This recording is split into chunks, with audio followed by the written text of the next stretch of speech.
Салем достар, Алатау салатының рецептісін менен қабыл алыңыздар.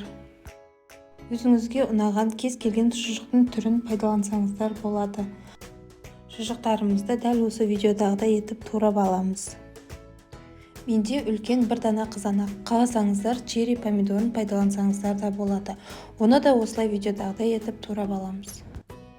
Маринадталған қиярымыз бен тұзсыз бринзамызды да турап қосатын боламыз. Алдын ала салқын суға жуып тазаланған салат жапырақтарын қолмен бөліп саламыз. Ыдысымызға туралған заттарымыздың барлығын салып, татымына қарай майонез қосып, жақсылап араластырамыз.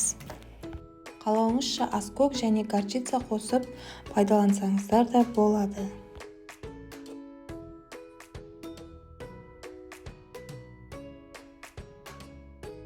Және де үстіне осылай чечил сырын бетіне себеміз.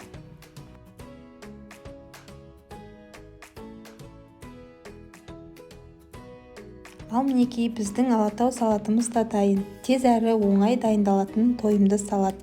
Міндетті түрде сіздер де жасап көріңіздер. Астарыңыз дәмді болсын.